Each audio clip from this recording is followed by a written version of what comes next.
नमस्कार दोस्तों, आपका स्वागत हमारे इस YouTube channel crack academy Unnao में। दोस्तों, आपके एग्जाम आने वाले हैं, चाहे यूपी टेट हो या यूपीएसआई हो। तो दोस्तों, आपको अपनी तैयारी पूरी कमर कस के करनी चाहिए, क्योंकि इस समय हमारा तैयारी करने का और भी तरीका अलग से होना चाहिए। आपको समझ लीजिए बूस्ट होकर तैयारी करना चाहिए इस समय। अब हमारा पेपर का समय ज्यादा नहीं बचा है, हम लोगों को मेहनत बहुत ही जबरदस्त करनी है। दोस्तों, हम आपको अपने इस YouTube चैनल के माध्यम से कुछ क्वेश्चंस करवाएंगे, इंपॉर्टेंट जीके के क्वेश्चन, जिसमें आपको सीधा सीधा एग्जाम में मिल जाएंगे ऐसे क्वेश्चन। दोस्तों, हम टाइम वेस्ट करते हुए क्वेश्चनों पे चलते हैं। हमारा आज का जो टॉपिक है सौरमंडल से रिलेटेड क्वेश्चंस आपको बताएंगे। सबसे पहले ये जान लेना जरूरी है कि सौरमंडल क्या है। सौरमंडल क्या है? हमारे जो हम देखते हैं, हमारे चारों ओर आकाश में जो चीजें दिखाई देती हैं, विभिन्न ग्रह, क्षुद्र ग्रह, धूमकेतु तथा अन्य आकाशीय पिंड, ग्रह चाहे हो, चाहे उपग्रह हो या कोई छोटे छोटे ग्रह टाइप के जो दिखाई पड़ते हैं हमें, उन्हें हम क्या कहते हैं? उन्हीं का सबका समूह, यानी उन्हीं आकाशीय पिंडों का समूह हमारा सौरमंडल कहलाता है। और सौरमंडल में आप जानते होंगे दोस्तों, सौरमंडल जो है, सौरमंडल का प्रधान कौन है? जैसे अपने यहाँ भारत में प्रधान होता है, प्रधानमंत्री होता है, उसी तरीके से सौरमंडल का भी प्रधान है। तो सौरमंडल का क्या प्रधान है? सौरमंडल का प्रधान हमारा कौन सा है? सूर्य, यानी सन। तो सौरमंडल का प्रधान है ये, ठीक है। तो सूर्य के बारे में हम जानते हैं। सबसे पहले सूर्य क्या है? सूर्य सौरमंडल का प्रधान है, या हमारी मंदाकिनी। दोस्तों, आप जानते होंगे हमारी मंदाकिनी, यानी जिसको दुग्ध मेखला के नाम से जाना जाता है, कि केंद्र से लगभग 30,000 प्रकाश वर्ष की दूरी पर है सूर्य। अपनी मंदाकिनी से 30,000 प्रकाश वर्ष दूरी। और आप प्रकाश वर्ष, यानी यहाँ पर प्रकाश वर्ष वर्ड आया है, तो हम इसके बारे में बता देते हैं। प्रकाश वर्ष क्या होता है? तो प्रकाश वर्ष क्या होता है? प्रकाश वर्ष की दूरी कितनी होती है? 9.45 इंटू 10 की पावर 15 मीटर। यह है एक प्रकाश वर्ष में चली गई दूरी। एक प्रकाश वर्ष में कितनी दूरी होती है? 9.45 इंटू 10 की पावर 15 मीटर। लेकिन देखिए दोस्तों, 30,000 प्रकाश वर्ष दूरी से ज्यादा दूर है सूर्य। तो दोस्तों, तब भी देखिए कितना सूर्यताप हमको कितना मिलता है सूर्य का। हमको ऐसा लगता है कि सूर्य हमारे बहुत ही नजदीक है, पर ऐसा बिल्कुल नहीं है। सूर्य जो है, सूर्य का जो केंद्रीय भाग है, जो हमारा सूर्य है, इसका सेंटर का जो पार्ट है, जो केंद्रीय भाग है सूर्य का, ये बहुत ही चमकीला दिखाई देता है। सूर्य हमारा गैसीय गोला है। सूर्य कैसा है? गैसीय गोला है। इसमें क्या होता है? इसमें कई गैसों का मिश्रण होता है। इन्हीं गैसों के मिश्रण के कारण सूर्य जो है हमें हमेशा एनर्जी देता रहता है। तो सूर्य में कौन कौन सी गैसों का कितना कितना मिश्रण होता है? तो सूर्य में हाइड्रोजन सबसे ज्यादा प्रचुर मात्रा में पाई जाती है। हाइड्रोजन 71% होती है हाइड्रोजन इसमें, 71% हाइड्रोजन। और हमारी इसमें हीलियम गैस भी होती है। हीलियम गैस का कितना परसेंटेज होता है? 26.5 हीलियम का परसेंटेज होता है। जो हीलियम गैस है हमारी, इसमें 26.5% पाई जाती है। इसी कारण जो है सूर्य हमेशा एनर्जी देता रहता है। और सूर्य का जो हमारा सेंटर वाला पार्ट है, ये हमारा सूर्य बन गया। सूर्य का हमारा जो सेंटर वाला पार्ट है, ये बहुत ही ज्यादा गर्म होता है। तो सूर्य के सेंटर वाले सतह का तापमान लगभग 1.5 इंटू 10 की पावर 7 डिग्री सेल्सियस होता है। 7 समझ लीजिए कितना ज्यादा होता है। और सूर्य की ये जो हमारी सतह है, बाहरी सतह, सूर्य की बाहरी सतह, इसका तापमान लगभग 6000 डिग्री सेल्सियस होता है। तो समझ लीजिए सूर्य हमारा कितना ज्यादा गर्म होता है। इसके केंद्र के चारों, मतलब क्या होता है, इसके केंद्र पर इतना ज्यादा होता है गर्म कि कोई आदमी पलक झपकते ही इसमें नष्ट हो जाएगा, टाइम नहीं लगेगा उसमें। और सूर्य का जो सबसे जिसको कहते हैं प्रकाश स्थान यानी प्रकाश मंडल, तो इसको प्रकाश मंडल बोलते हैं। और इसके क्योंकि इसके किनारे पर कोई भी चीजें दिखाई नहीं देंगी जो भी होता है, इतना ज्यादा इसमें सूर्य का प्रकाश होता है।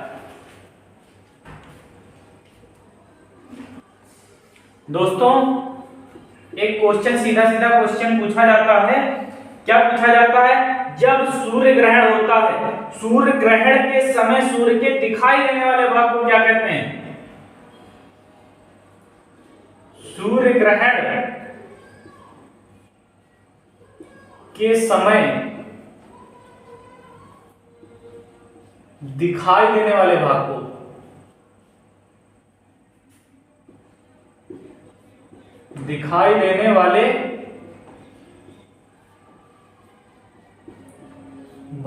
को क्या कहते हैं? सूर्य ग्रहण के समय जो हमें सूर्य का भाग जो दिखाई देता है उसको हम कहते हैं सूर्य किरीट। क्या बोलते हैं? सूर्य किरीट।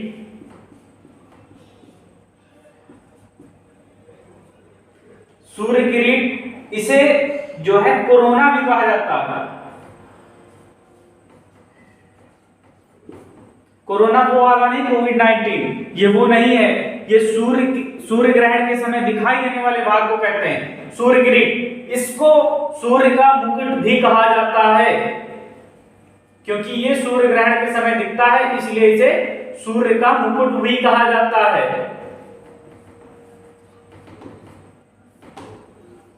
दोस्तों सीधा क्वेश्चन आता है, सूर्य ग्रहण के समय दिखाई देने वाले भाग को क्या कहते हैं? सूर्य किरीट। अब सूर्य ग्रहण यहां पे वर्ड आया है तो हम इसको पूरा डिफाइन कर देते हैं आपके सामने।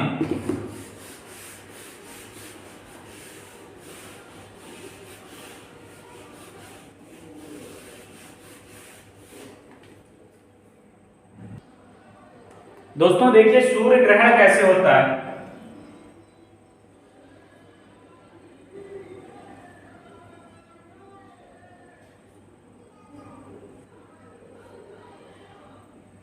जब भ्रमण करते करते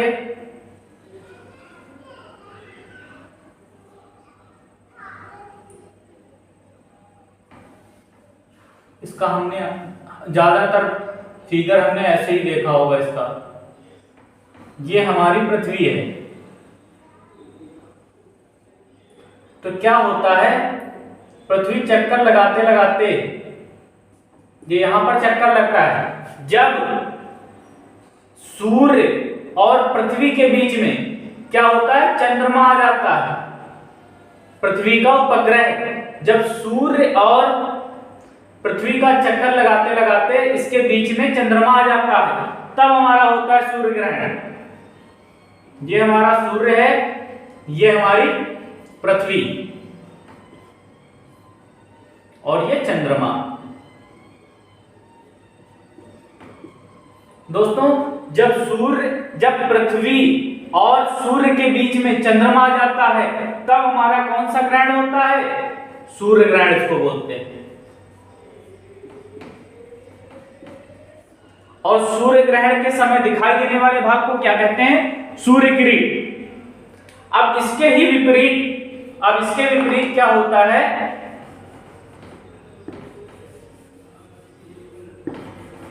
सूर्य तो अपना स्थायी रहेगा,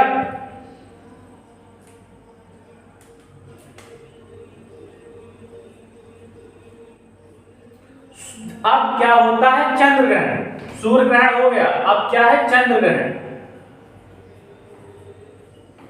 चंद्र ग्रहण क्या होता है दोस्तों? जब सूर्य और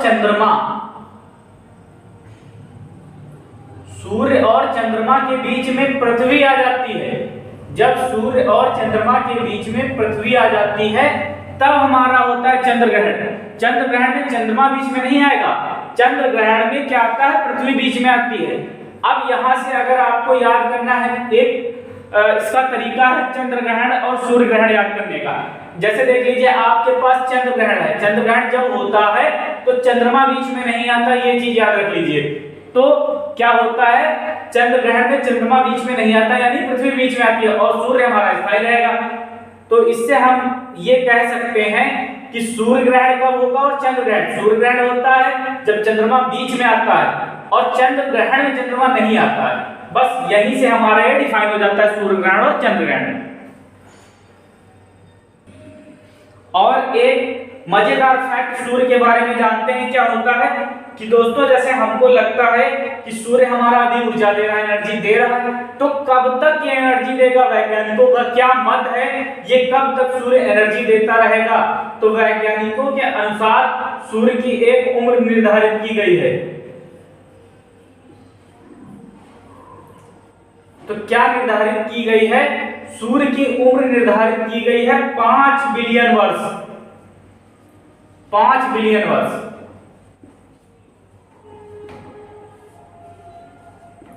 5 यानी सूर्य 5 बिलियन वर्ष तक ऊर्जा देता रहेगा। यानी भविष्य में सूर्य द्वारा ऊर्जा देते रहने का समय कितना हो जाएगा, 10 की पावर 11 वर्ष। समझ आया दोस्तों। अब क्या होता है, अब हमारे सूर्य की ज्वाला को देखिए कहां पर क्या कहा जाता है, उत्तरी ध्रुव और दक्षिणी ध्रुव। हमारे दो पोल हैं, साउथ पोल एंड नॉर्थ पोल।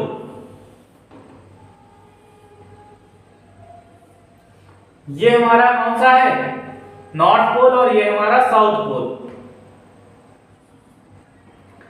तो सूर्य के प्रकाश जो होता है सौर ज्वाला, सौर ज्वाला को उत्तरी ध्रुव पर क्या कहते हैं, सौर ज्वाला को उत्तरी ध्रुव पर कहा जाता है अरोरा, अरोरा बोरियालिस।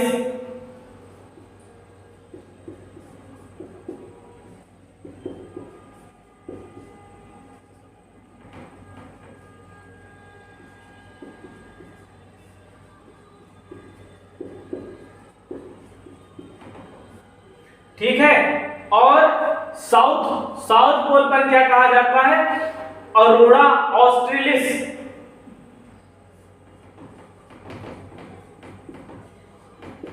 अरोरा ऑस्ट्रेलिस।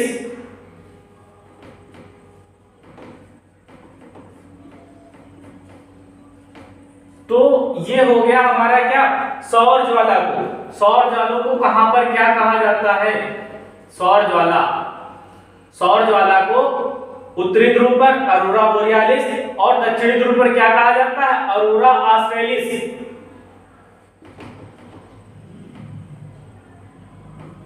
ठीक है।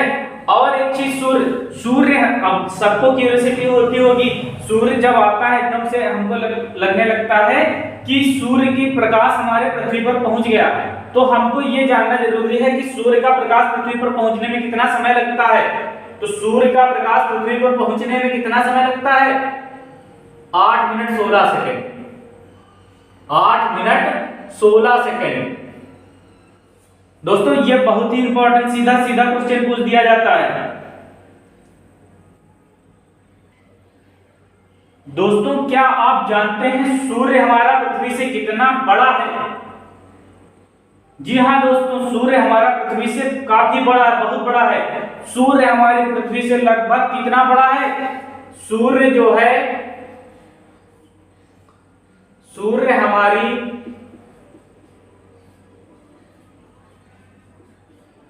पृथ्वी से लगभग 13 लाख गुना बड़ा। कितना, 13 लाख गुना। सोचिए कितना बड़ा है, 13 लाख गुना बड़ा है। यह बहुत ज्यादा बड़ी बात है सूर्य का। अब सूर्य का व्यास लगभग कितना होता है, 13,92,000 किलोमीटर व्यास। सूर्य का व्यास होता है लगभग 13,92,000 किलोमीटर।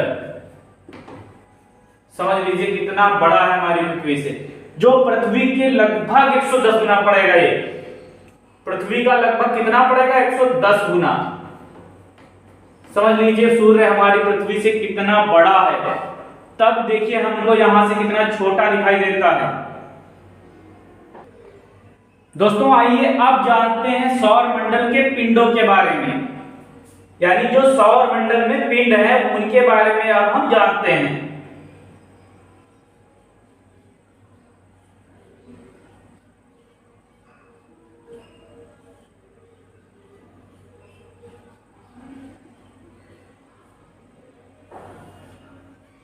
सौर मंडल में देखिए हमारे कई प्रकार के पिंड पाए जाते हैं, जिन्हें पहला जैसे हमारा परंपरागत ग्रह, यानी जिनको हम ग्रह बोलते हैं। ये कौन कौन से हमारे? बुध हो गया, शुक्र, पृथ्वी, मंगल, बृहस्पति,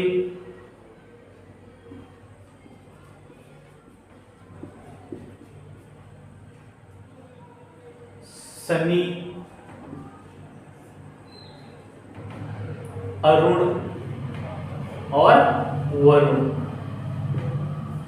पहले हमारा इसमें प्लूटो भी आता था, बट अब प्लूटो जो है उसने अपनी अपनी परिक्रमा की दिशा बदल दी थी, जिसके कारण इसे अब परंपरागत ग्रह में न रखकर इसे बौने ग्रह के रूप में रखा गया है। बौना ग्रह, बौना ग्रह कौन सा हो गया हमारा? प्लूटो। जी हाँ, प्लूटो एक दार्शनिक का भी नाम है। बौना ग्रह प्लूटो रखा गया है। अब प्लूटो है, इसमें चेरान है और सेरस, तीन आते हैं हमारे जो ये हैं बौने ग्रहों के, उसमें रखा गया है। अब देखिए ये जो हमारे परंपरागत ग्रह हैं इनकी संख्या कितनी है? तो देखिए 1 2 3 4 5 6 7 और 8। पहले हमारे पास 9 ग्रह होते थे, बट अब बौना ग्रह था प्लूटो, इसलिए उसको हटा दिया गया है। अब 8 ग्रह हमारे सौरमंडल के पिंडों में, परंपरागत ग्रहों में हमारे 8 ग्रह बचे हैं। दोस्तों अब इनके बारे में विस्तृत जानकारी लेंगे अगले वीडियो में। इनके बारे में हम नेक्स्ट वीडियो में बात करेंगे। अगर आपको ये हमारा वीडियो अच्छा लगा हो तो कृपया लाइक करें और हमारे चैनल को ज्यादा से ज्यादा शेयर करें, सब्सक्राइब करें। साथियों जय हिंद, जय भारत।